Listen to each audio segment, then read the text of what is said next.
ఇవాళ సరదాగా జరిగిన ఒక సన్నివేశం గురించి మాట్లాడుకుందాం. ఇది బెంగళూరులో జరిగింది. అయితే అందరూ కూడా కుక్కల్ని పిల్లుల్ని ముద్దుగా పెంచుకుంటున్నారు కదా. అయితే బెంగళూరులోను పక్కపక్క ఇళ్ల వాళ్ళు 2 పిల్లుల్ని పెంచుకుంటున్నారంట. ఒక ఆడపిల్లి, ఒక మగ పిల్లి.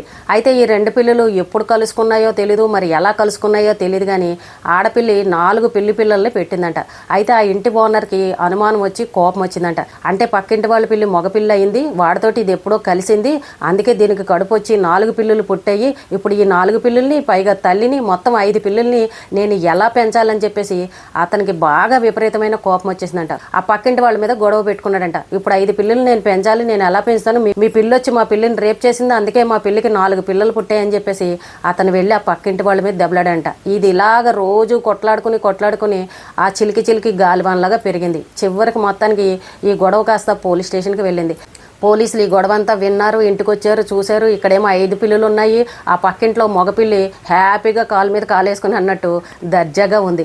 ఈ గొడవ అంతా చూసి పోలీసులు ఇంక ఇది కాదు పని, ఎలా అయినా సరే ఆ మగపిల్లి వల్లే దీనికి పిల్లలు పుట్టారు కాబట్టి ఒక 2 పిల్లుల్ని వాళ్ళకి ఇచ్చేద్దాము, అంటే తండ్రికి అన్నమాట. అంటే మగపిల్లి ఉంది కదా, ఆ మగపిల్లికి ఇచ్చేద్దాము, 2 పిల్లులనేమో మీరు పెంచుకోండి, ఇంకా ఈ గొడవని ఇక్కడతో సెటిల్మెంట్ చేసుకోండి, ఇంకా ఊరికే దెబ్బలాడుకోవద్దు, ఇక నుండి మీ పిల్లి బయటికి వెళ్లకుండా ఆ పిల్లితో కలవకుండా ఇలా జాగ్రత్తగా చూసుకోండి అని చెప్పేసి 2 కుటుంబాల వాళ్ళకి కూడా చెప్పారంట. అంటే చూడండి, మనుషుల్లోనే కాదు మూగజీవాల్లో కూడా ఇలాంటి గొడవలు మొదలయ్యాయి. ఈ రోజున కుక్కల్ని పెంచుకునే వాళ్ళు, పిల్లుల్ని పెంచుకునే వాళ్ళు ఇలా ఎక్కువైపోయారు కాబట్టి ఇలాంటి గొడవలు కూడా జరుగుతాయి. జాగ్రత్తగా చూసుకోండి.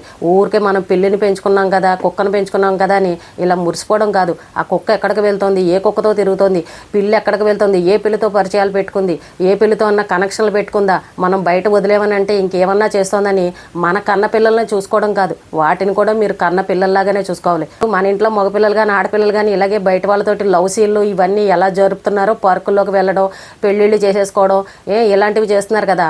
అలాగే మనం పెంచుకునే మూగజీవాలను కూడా మన కన్న పిల్లల్లాగా కంటికి రెప్పలాగా చూసుకోవాలి. మీరు వాకింగ్కి తీసుకువెళ్ళినా, ఇంకెక్కడికి తీసుకువెళ్ళినా బయట తీసుకువెళ్ళి చక్కగా వాకింగ్కి తీసుకువెళ్ళి మళ్ళీ మీరే దగ్గరుండి ఇంటికి తీసుకురండి. పక్కింటి వాళ్ళ ఇంట్లోకి పంపించడం, లేదంటే వాళ్ళు సరదాగా ఆడుకుంటానన్నారని తీసుకువెళ్ళారని ఇలా ఎవరికి కూడా ఇవ్వకండి. ఎందుకంటే మీ కుక్క వల్ల కానీ మీ పిల్లి వల్ల కానీ అవతల దానికి పిల్లలు పుట్టాయి అనుకోండి, ఆ పిల్లల్ని తీసుకొచ్చి మళ్ళీ మీకే అప్పు చెప్తారు, మీరే పెంచుకోండి, నేను ఇన్ని పిల్లల్ని పెంచలేకపోతున్నాను అంటారు. మళ్ళీ గొడవలు, పంచాయతీలు, పోలీస్ స్టేషన్కి వెళ్ళడం, పిల్లల్ని పంచుకోవడం, ఇదన్నమాట. జీవాలకు ఆస్తులు లేవు కాబట్టి సరిపోయింది. కానీ నిజంగా ఆస్తులు ఉండుంటే వాటి కోసం కూడా కోర్టులకు వెళ్ళి కేసులు పెట్టుకుంటారేమో అనిపించింది ఈ గొడవ చూసిన తర్వాత. వింటుంటే భలే సరదాగా అనిపించింది, నవ్వొచ్చింది. మనుషుల్లోనే గొడవలని అనుకుంటాము, కానీ పాపం ఈ మూగజీవాల్లో కూడా ఇలాంటి గొడవలు ఉన్నాయన్నమాట. అమ్మో, ఎవరైనా సరే కుక్కలు పిల్లల్ని పెంచుకునే వాళ్ళు మాత్రం చాలా జాగ్రత్తగా పెంచుకోవాలని ఈ స్టోరీ విన్న తర్వాత అనిపించింది. అంటే మనుషుల్లోనే కాదండి గొడవలు, కుక్కల్లోనూ పిల్లుల్లోనూ కూడా ఇలాంటి గొడవలు ఉన్నాయి. కాబట్టి కుక్కల్ని పిల్లుల్ని పెంచుకునే వాళ్ళు జాగ్రత్తగా పెంచుకోండి. అవి పిల్లలకి అన్నాయని మీరు దెబ్బలాడుకున్నారు అనుకోండి, చూడడానికి అసహ్యంగా ఉంటుంది, విచిత్రంగా కూడా ఉంటుంది అనమాట. ఈ స్టోరీ వింటే అమ్మో ఇలాంటి మనుషులు కూడా ఉన్నారా అని అనిపించింది అనమాట. ఈ రోజుకి ఇదేనండి. రేపు మళ్ళీ మరొక మంచి వీడియోతో మళ్ళీ కలుద్దాం.